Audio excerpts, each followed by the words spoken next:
Okay, so who has been on a roller coaster? Hands up, don't be shy. Who liked being on the roller coaster? Oh, okay, that's cool. I don't like them. On a roller coaster, you cover a lot of ground in a really short space of time, yeah? And there's lots of ups and downs. And in many ways, what we're going to do today is we're going to go through the roller coaster of the Old Testament. There is a lot of ups and downs that we'll go through. But because of the pace of things, we're not going to be stopping along the way to look at the view.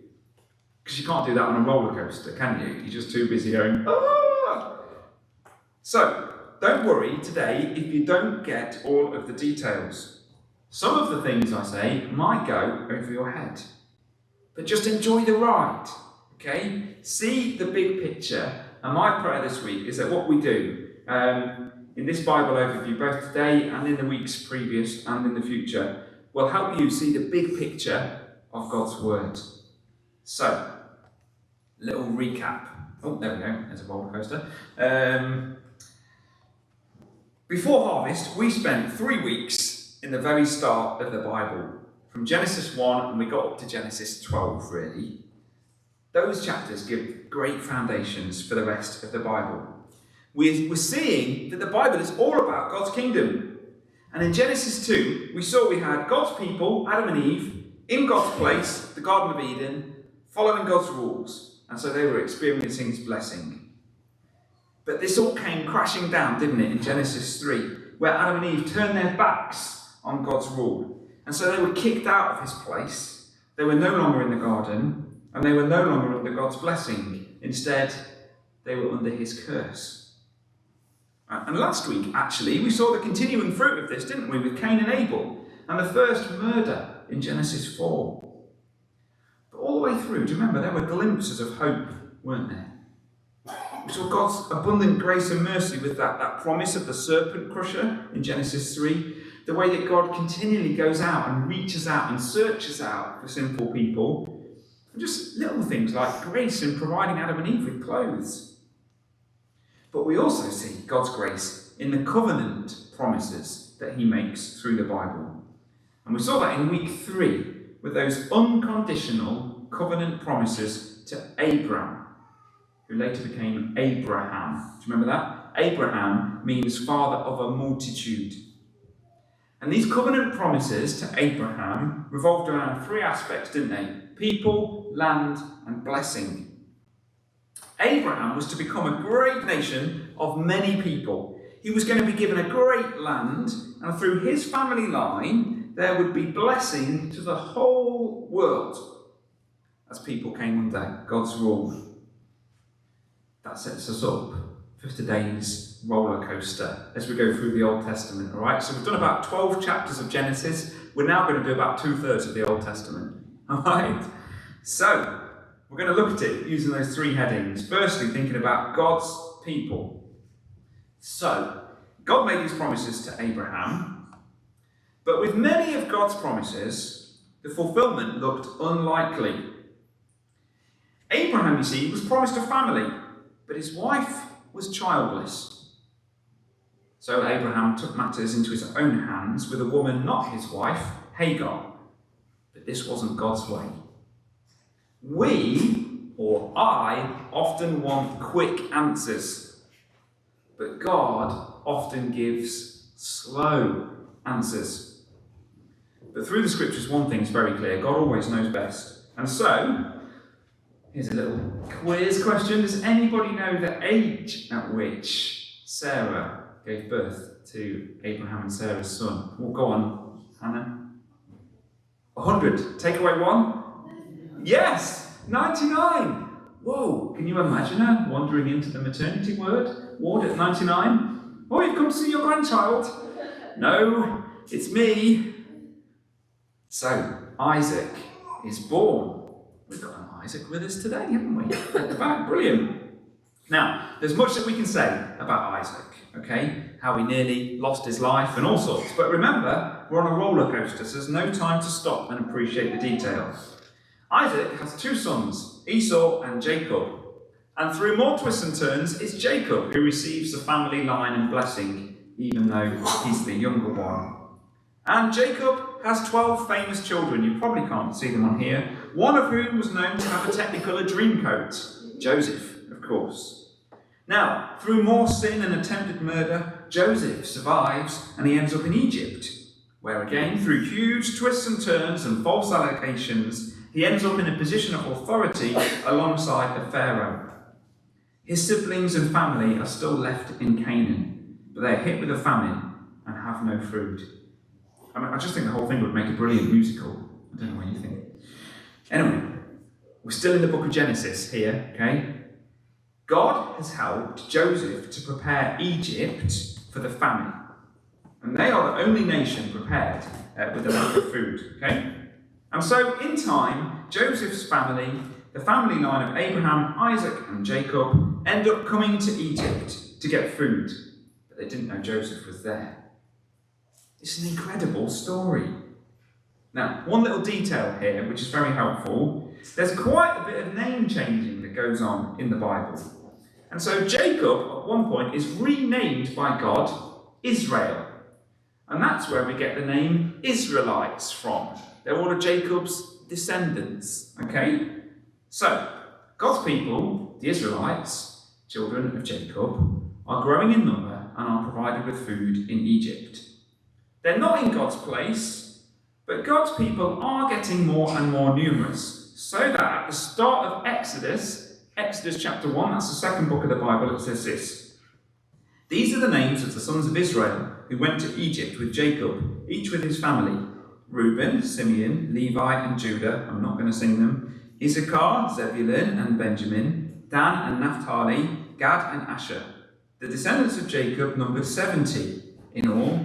Joseph was already in Egypt. 70. It's quite a big family, but it's not a great nation yet, is it? Alright, not a great nation yet. Verse 6 of Exodus 1, "Now Joseph and all his brothers and all that generation died. But the Israelites were exceedingly fruitful. They multiplied greatly, increased in numbers, and became so numerous that the land was filled with them." If we're reading the Bible with this lens of kind of trying to see people, land, and blessing, we're always looking out for those fulfillment of those promises to Abraham. They're getting more numerous. We might be seeing here the fulfillment of God's promises. Exodus 1 doesn't stop there. So from verse 8, it says this: "Then a new king, to whom Joseph meant nothing, came to power in Egypt. Look, he said to his people, the Israelites have become far too numerous for us. Come, we must deal shrewdly with them, or they will become even more numerous, and if war breaks out, we'll join our enemies, fight against us, and leave the country." So they put slave masters over them to oppress them with forced labour, and they built Pithom and Ramesses as store cities for Pharaoh. Real places in real history. This is what we're talking about here in God's Word, the Bible. The more the Israelites were oppressed, the more they grew in number. Maybe a bit of a parallel to the church there. The oppression God's people were under was horrendous. And through a very important guy called Moses, God promised to bring rescue to his people.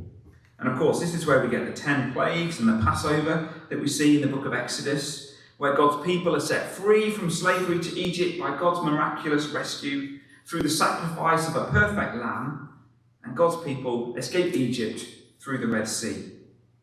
Honestly, the Bible is full of the best stories. Once God's people are rescued from Egypt, they make it to Mount Sinai, where they are then shown how to live, which is why Ruth kindly read for us the 10 Commandments from Exodus chapter 20. But this is the Bible pattern that comes again and again. Right? God rescues his sinful, undeserving people first, and then he shows them how to live.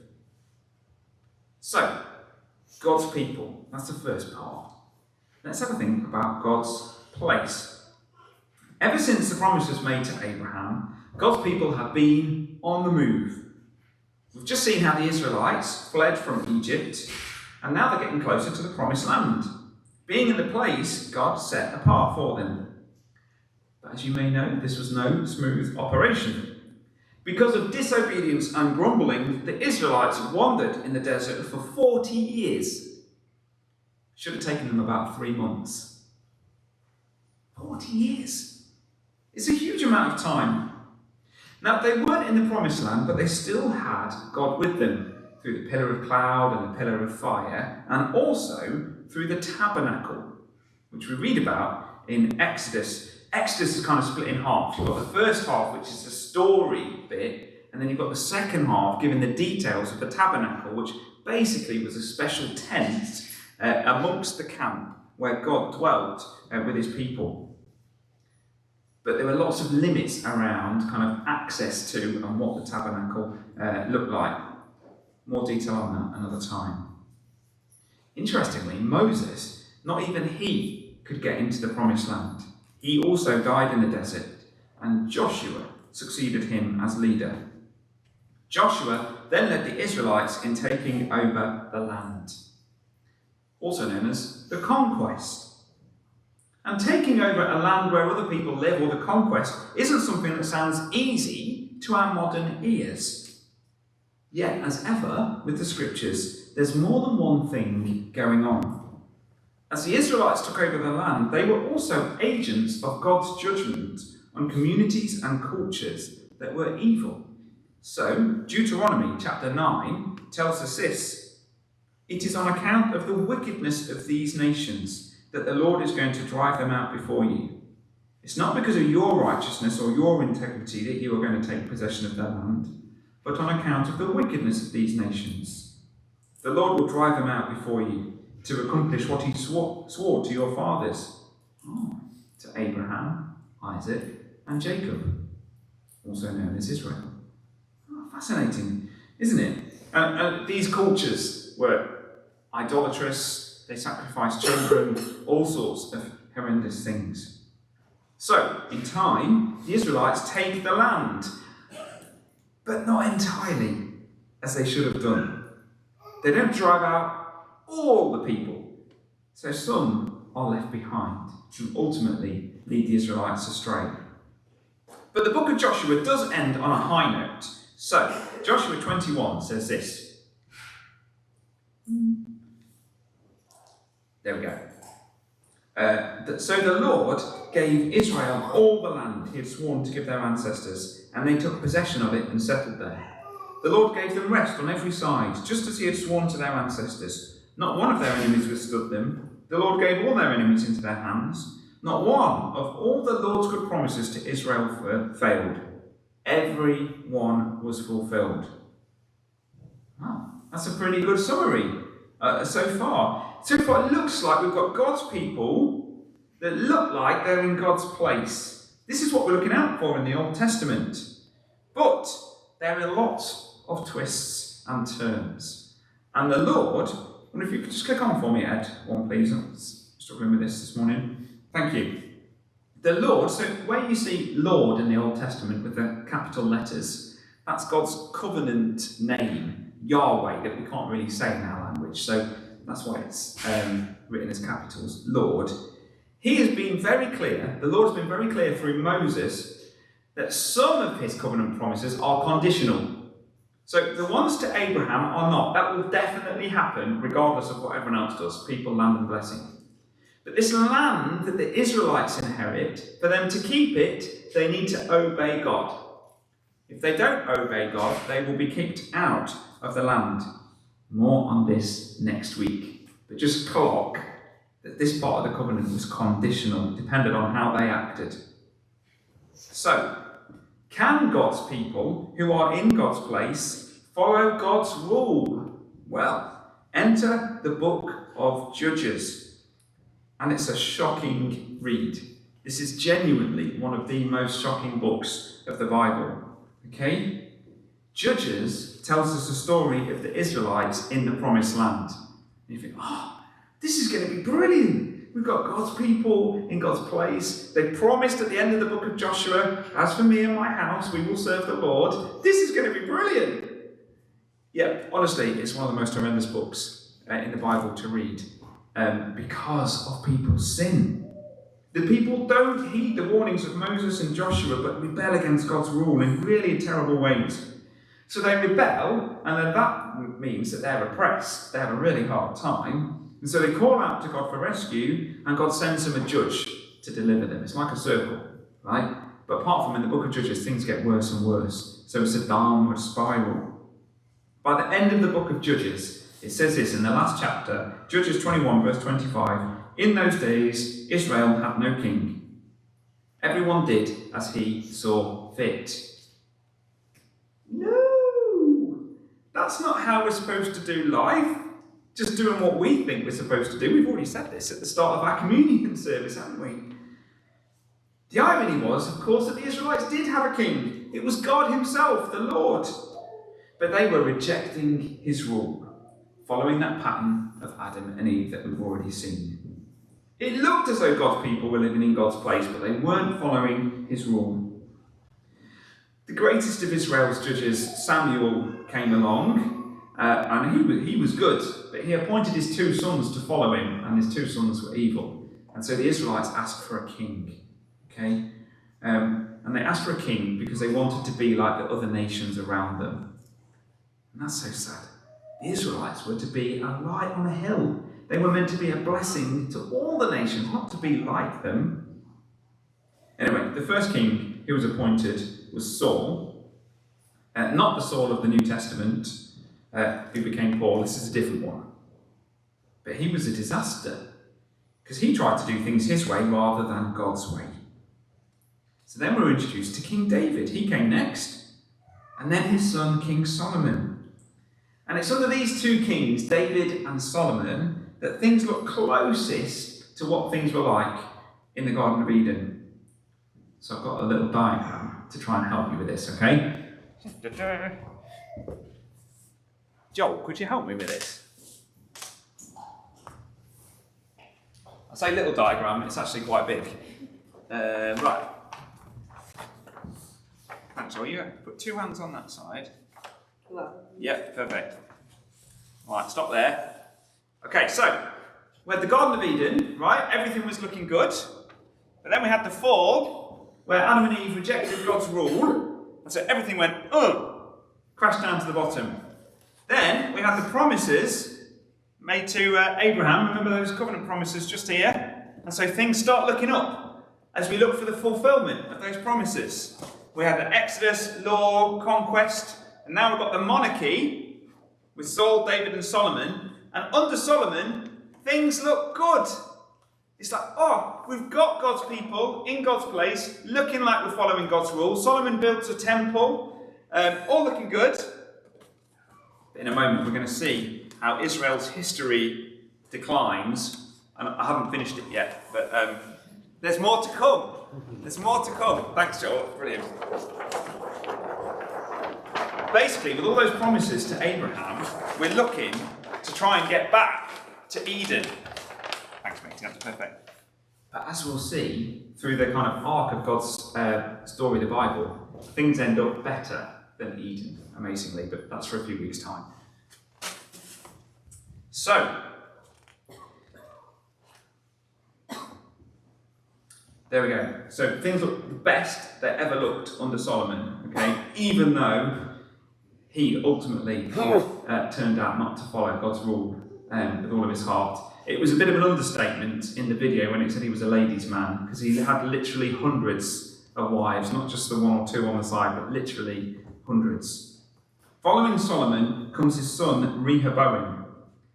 And it's in Rehoboam's reign that further disobedience, division, and then massive decline is seen. We start going downhill again, basically. Because Israel, all the descendants of Jacob, they actually split into 2 nations. Confusingly, the northern part is called Israel. Right? That's 10 tribes, so 10 of them went north. Well, they stayed where they were, but if you know what I mean. Split. And then the southern part was called Judah. Okay? And that's the one that contained Jerusalem in. So you've got God's people kind of in God's place, but they are not following God's rule. And so they're not experiencing his blessing. We see judgment and division, and we'll see more of this next week when we look in the final third of the Old Testament. But just to say, there is much historical evidence around which validates the biblical history that we're talking about in the Old Testament. These are real places. When Assyria come in and take away those 10 northern tribes, and Babylon come in and take Judah, it's all there in the historical record. So, there's a little summary table in your new sheet as well, if that helps. That is a bit of a roller coaster whistle-stop tour. There's loads that I've not said, and there's loads that I've glossed over. But that's okay. We're getting the arc of the story, and how we see how some of the things that happen in the Old Testament relate to those promises made to Abraham in Genesis 12. We see that God is sovereign over history. So you can think of history as his story. He's working out his purposes through real-life people in real-life places. And we see that God is totally faithful in keeping his promises. It's his people that are unfaithful. Humanity is beset by this sin problem, isn't it?